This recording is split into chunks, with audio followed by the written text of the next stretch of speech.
Now, Afe Babalola, a senior advocate of Nigeria, has withdrawn the criminal defamation suit filed against author and lawyer Dele Farotimi. Babalola had previously petitioned the Ekiti State Police, alleging that Farotimi defamed him in his book, Nigeria and its Criminal Justice System. This petition led to Farotimi's arrest and subsequently trial for alleged criminal defamation and cyberbullying. In the early hours of Monday, the legal icon decided to withdraw the case following the intervention of the Ooni of Ife, Oba Adeyeye Ogunwusi, and other prominent traditional leaders. Babalola expressed his dismay over Farotimi's accusations that he won all the cases through corrupt practices, which was why he initially rejected earlier pleas to drop the case. However, he ultimately agreed to the intervention of the revered traditional authorities.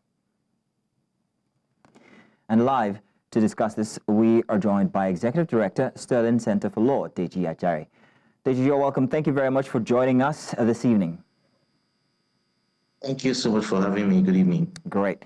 So, Deji, how does the withdrawal of a criminal defamation case affect the progress of the case and the rights of the accused in the Nigerian legal system? If you would please tell us. Well, I think first we must commend Chief Afe Babalola for taking the decision to withdraw the criminal cases against Dele Farotimi.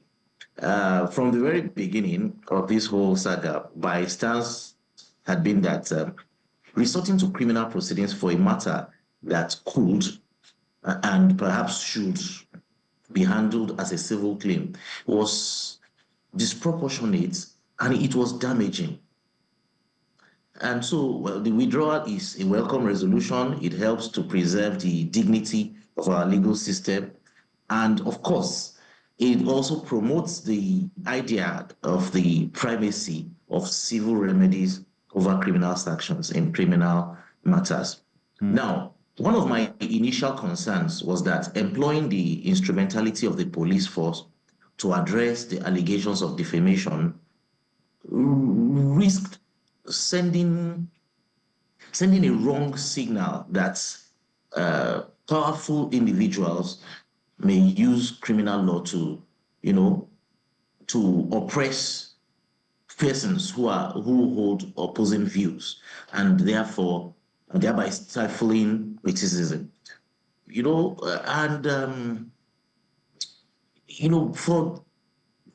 For each disputes like this, one would expect, of course, the persona of Chief Afe Babalola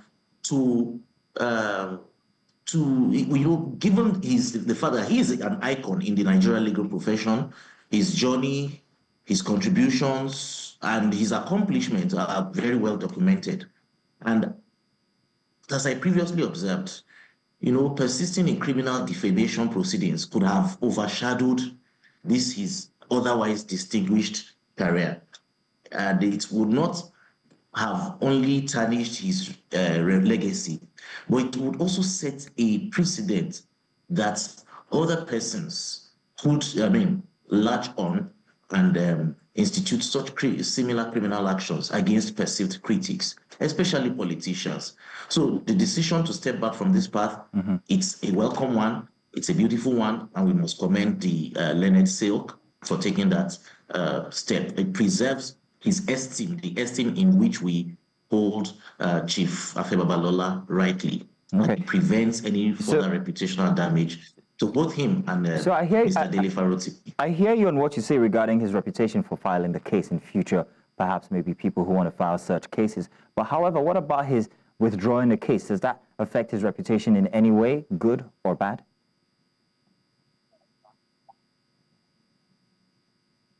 Well, you see, like I said, first, the problem with the step he had taken so far was the fact that he took steps to institute criminal actions against Mr. Dele Farotimi. Perhaps if all that Chief Afe Babalola did before was to institute civil suits to, seek remedies, perhaps it would have been less rancorous. It would have been less rancorous. Okay. And perhaps it might have afforded him the opportunity to actually clear his name. But going through the route of criminal defamation, a route that, generally, globally, is it is no longer fashionable. It's a colonial thing. And even under military governments in Nigeria, it was not a thing. It was not in common use. So going that route is the reputational challenge that we have, that I am talking about now. Mm-hmm. It is the reputation that Chief Afe Babalola will now acquire as someone who oppressed people who are opposed to him, who oppressed his critics through the instrumentality of the police force. That is the reputational damage we're talking about. Okay. But as regards the primary complaint of defamation, he could have sought civil remedies. But then again, if he's withdrawing it and he's letting it go, he's also acting as the big brother. And this also brings us to the fact that, look, it was the influence of traditional institutions and elders that led to this resolution. I'm a Yoruba man. Chief Afe Babalola is a Yoruba man. And thankfully, Dele Farotimi himself is also a Yoruba man. Now, there is a place for traditional institutions. There is a place for resolution. There is a system in place, and I'm talking about from time immemorial, for resolution of disputes, different from the Western-styled justice system, which encourages winner takes all. There is a system in place where traditional institutions are able to ensure that everybody goes home feeling not so bad. Okay. And I think that is what exactly played out here. Okay. So how does criminal defamation differ from civil defamation? I'm sure somewhere there you touched on this, but I would like you to please define this definitively. Well, it's simple. We see criminal defamation certainly will lead to a conviction of we can lead to a conviction of the suspect or the defendant, and may result in either a jail term, a fine, or some other punishment. And of course, whoever has also gone through this quite naturally becomes an ex-convict, even after fulfillment of the punitive terms that are awarded.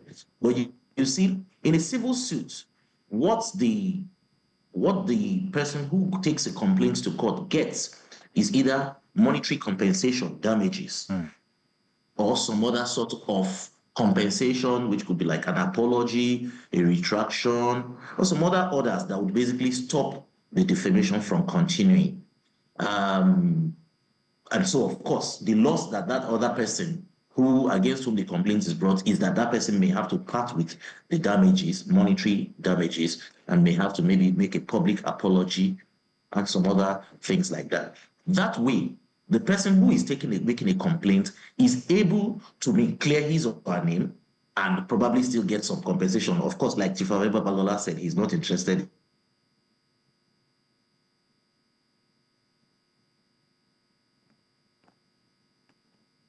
Apologies there. I think we've lost Deji yet again, but I'm sure that he's made most of it. If we discourage public discourse in a democracy,